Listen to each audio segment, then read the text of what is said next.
top 2 qualifier. There we go. Welcome back. We're still here because it's the third segment of the ILFL Soccer Night show. We've done the League Cup draw conducted by the youngsters. Now the senior side of the studio takes centre stage now as we deal with the ILFL Veterans Cup draw. And I say that in jest because we all know about the competitive nature of the Vets League and the way the 3 divisions are going now. And I have to say I'm really excited about this draw because for the first time, I don't see the Premier Division teams as favourites. I think there's real quality right through all 3 divisions, and I'm excited to see the whole mix-up with the groups. Like I said, the top 4 teams in the Premier Division are seeded.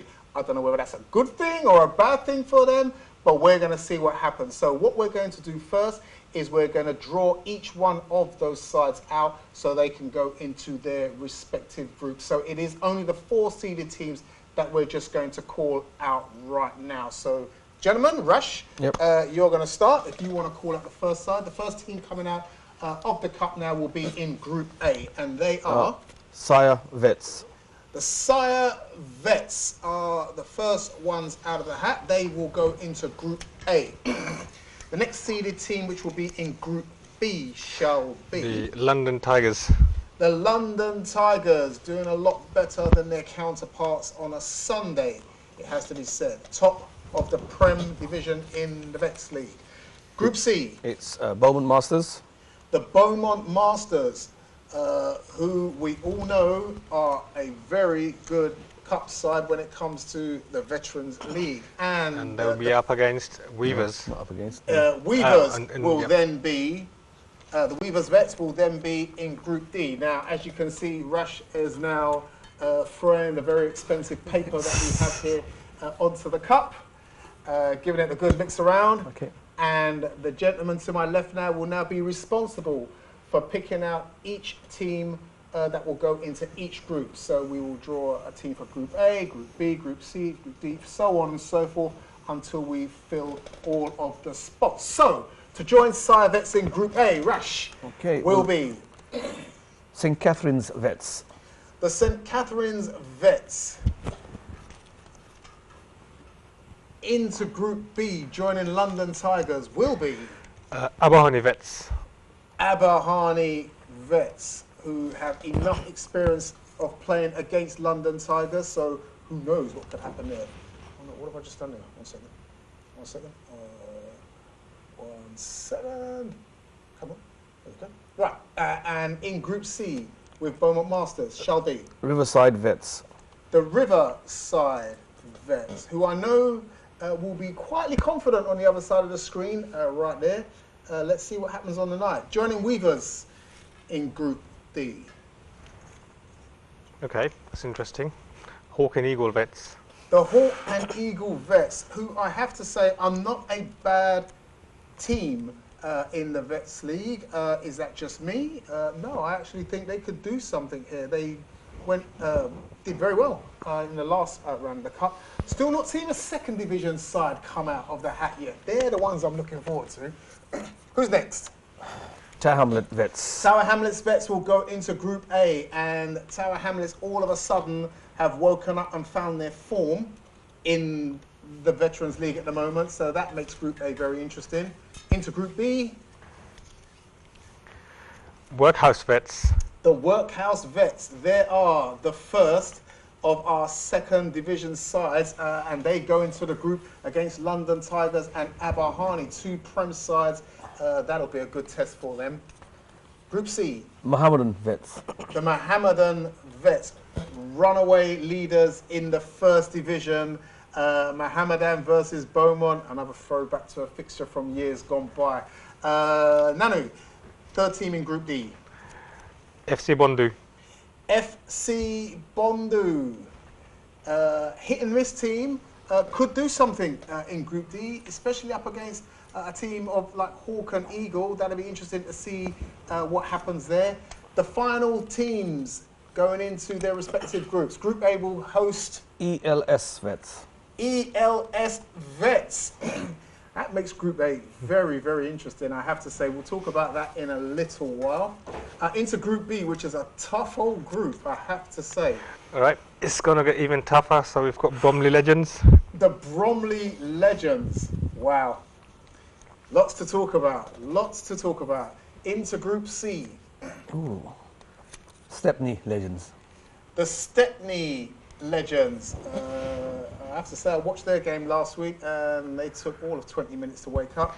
And that leaves the final side to join Weavers, Hawk and Eagle and FC Bondu in Group D. Which can be Revive Legends. The Revive Legends. There it is. That concludes the draw for the Veterans Cup to be played this Thursday. What can I say? There it is on your screen. I've got it for you now. On the screen. There you are. Take a look. It's there. It's there. It's there. Oh, it's not working. You see, just when we needed you, we have the technical glitch. We can see it. So let's have some early reaction. I don't actually think there is a group of death there. I think it's relatively even. Let's go through it group by group. Group A. Oh, thank you very much. Here it comes. Go for it. Yay! There you go. Group A, you can see there. Group B, Group C, Group D. Who's drawn a short straw there, Rash? Group A, to be honest, out of the 4 teams, I think any 2 teams can qualify. Saya, very good side. In the recent years, they improved much. St. Catherine's, on the day, they can play much better. The results not been gotten away. Tamler's Vets, as you said, they've woken up in the recent weeks. ELS Vets, second in the Division 3, but one of the most surprising teams, unpredictable teams, and always grind out results. So on the day, 20 minutes, you score a goal, and it's very hard to come back. So with the Vets Cup, it's even more harder than the Open Age because you only got 20 minutes. Will Workhouse see themselves as unlucky as being the team that has drawn 3 Prem sides? No, I think that's what they wanted. I think that's what they wanted because they're full of confidence. They've got big ambitions in terms of hopefully getting to the Premiership in one day. So they want to test themselves. They're top of Division 2. I think they wanted a challenge. They want a challenge, they got a challenge. They came on this show and they said exactly the same themselves a few weeks ago. This will tell them where they are in reality, where they need to be, or how much work they need to have. So I think it's a testing time for them. It's a challenge they wanted, and I think they've got that. Same for Mohammedan. This will show exactly how far they've come. Exactly. Obviously, they're more or less 90% promoted. Again, this is time to check with Stepney and Bowman. Again, test themselves to get the size they will play next season. So I think that'll be a good indication in the cup itself. But as we know, the big clubs, small clubs, on the day, 20 minutes is, one goal makes a huge difference. Because once you're 1-0 down, it's very, you have to go attacking, then you leave yourself open. On the counter, it's hard, and set aside, it's hard to score the smaller goals. It's going to be tough. So, anyone who scores 1 or 2 early goals, I think they'll be in a chance. Especially the first game, get 3 points, then, the one step is already there. So it's tough. But I think it's anyone's game. It's all matter of hunger, determination, and a desire to win on the day. It's the first 10 minutes for me that makes the difference. And any 2 can get out of Group D, don't they? Yeah, Group D, it seems like probably one of the easiest group I would say, but I think Group B is most definitely the group of death, honestly, because I mean the teams you look in there, it's just one of the strongest teams there, Just coming back to ELS and Workhouse, it would definitely be a reality check for them. Not only will they be up against some very good teams, teams in the top tier, they'll be playing 60 minutes a game, 20 minutes each game, so they'll have 3 games to play, and then that's a lot of game time, especially for a 7-a-side in a very large pitch, So, yeah, it would be interesting to see. I mean, I think both of these teams are in for a big shock, honestly, because you're talking about these divisions are there for a reason, so that it separates the good teams against some of the fringe teams, and you're so used to playing the fringe teams, and you've played for a whole season, and okay, you consider yourself quite good, and you're top of the divisions, but as soon as you go into play a team on a top tier, things change. It's a completely different ball game. We've seen that. Every season, that teams that they think they're so good, as soon as they come to the cup game, they're up against some like London Tigers, Abahoni, and Saya.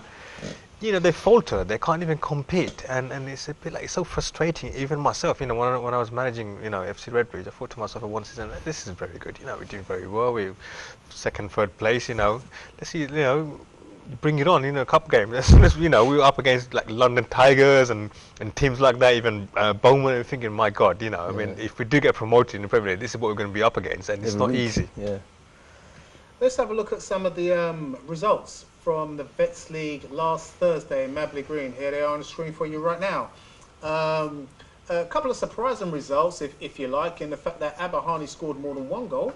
I shouldn't really say that, you're a better team than that. But to score one goal against Weavers, I would have thought that would have been a tighter game. But you beat them comprehensively, 3-1. And then the second one, Sire putting 6 past Stepney. I have to say Stepney were 4-0 down within about 12 minutes in that game. Don't know what happened there. They tried to rally, but it was too little too late in the Premier Division there. Into the First Division, and the Bromley Legends, too little too late, you just heard me mention it. Way too late for Bromley to do anything in that division, but they're playing for pride, and they beat FC Bondu by 3-0. Riverside, like I said, they will fancy themselves in the cup because a decent side, and when they get it right, they can produce results. They beat Revive by 2-1. And Tower Hamlets, look at that, managed to take points off Mohammedan Vets. I don't think Mohammedan took their foot off the gas. I think that's a very good Tower Hamlets side who came to do the business last Thursday. And in the second division, the Sire Vets beat the Reserves by 3-0, and Workhouse beat City Vets in what was a very, very good game on the night. Very, very tight. Workhouse got an early goal in the first half and managed to hang on to that and hang on to their status within the division. So what does that do to all of the tables? Have a look. In the Premier Division, London Tigers are top 4 points clear with only 3 games still left to play in that division. It's all but the Tigers season again. Sire doing what they can. Beaumont will try to make something of it, but again, it looks like it's going to be a Tigers championship in the Premier Division. In the first, it's the same thing for Mohammedan. 7 points clear with only 3 games left to play. Another victory from them, and it's all but over, although Bromley are trying to make a fist of it.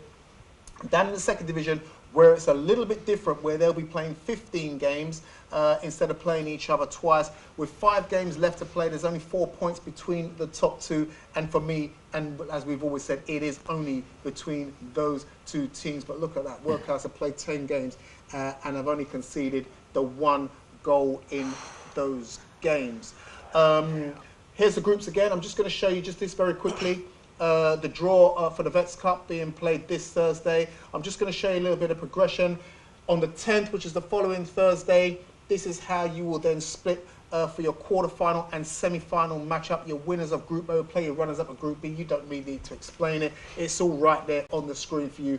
That's how it will progress right through to a semi-final, which is then played on the same night, 10th of November, and the final, the date will be given to you here live on the ILFL Soccer Night Show. I'm going to turn to you guys now to finish off the whole thing. You've told us about yourselves. We know a little bit about you. We know about your secrets.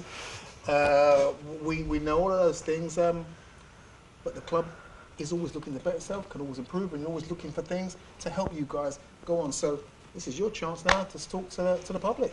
Sure. Firstly, we train every Tuesday at George Green at 8 o'clock. If there are any players who fancy just coming for training, improving fitness, or feel like, you know what, you can or maybe want to play for a team, then feel free to contact us. And likewise, any group of people or teams who fancy a friendly match, 7-a-side, get in touch. Our contact details are on the ILFL website. We'll be more than happy to accommodate. And you're obviously, like you said, you've done amazing things in a short space of time. You've got a really solid foundation of people who were not only on the pitch but off the pitch in terms of the finance, all of the admin, getting all of the logistics together, everything for you. So that also takes a lot of effort, a lot of money as well. So it would be helpful if somebody would like to get involved with what is clearly a very talented and emerging club. One of the things we've done is we've made a manifesto of our team, our aims, objectives, so that's readily available for any sponsors that would like to come on board. The players have been really good in terms of paying subs. Every month we charge our players 15 quid to come along, play. That also facilitates the training as well that we hire every Tuesday that Maz mentioned. Again, what we're looking for is any sort of a sponsorship. Anyone wants to come on board. Our contact details are on the ILFL website. Please get in touch. Any questions that you have, we'd be more than happy to answer them. You know what? I'm looking forward to the progress that you guys are going to make this season. Thank you very much. It's been really good. You guys coming on really refreshing. And it's nice to know more about you now. We've put a face to the name, and I like you guys. You guys can come on again. Gentlemen, Rash Danu, again, haven't seen you guys for a few weeks. How's the season going for you so far, Rash, in terms of the way the ILFL leagues have panned out? Hopefully in the next coming weeks we should be able to discuss more about the Interleague Champions Cup, the biggest cup competition we have. So I'm looking forward to that one. Because obviously once we play against the champions of other divisions, that's when we, as a league, test ourselves where we are compared to Hackney Leighton, Musical, Camden, etc. So for me, I'm looking forward to that, and hopefully we should be able to give feedbacks or updates in the next couple of weeks, and I can't wait to see the draw and who plays. Absolutely. I would love to say more about it, but I can't. Things are happening, so I know that behind the scenes some people are asking, when is it going to happen, when is the draw going to happen, are we in, who's in, all of that. We'd love to tell you what we know right now, but can't. When everything is there to share with everybody, a whole nation in football world out there who are watching, we will do so on the show.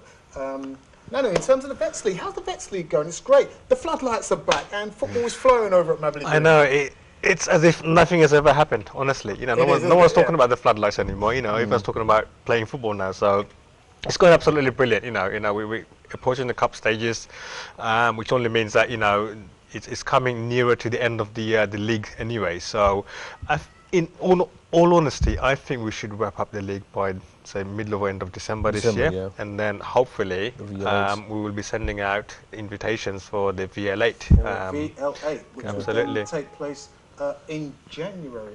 Nanu, Rash, thank you very much. Guys, thank you very much. As always, thanks to the guys behind the screen. Thanks to you for watching. We are being kicked out of the door, so that's all that's left for me to say is thanks for watching tonight, and we'll see you again next Monday night on the ILFL Soccer Night Show. Until then, it's good night.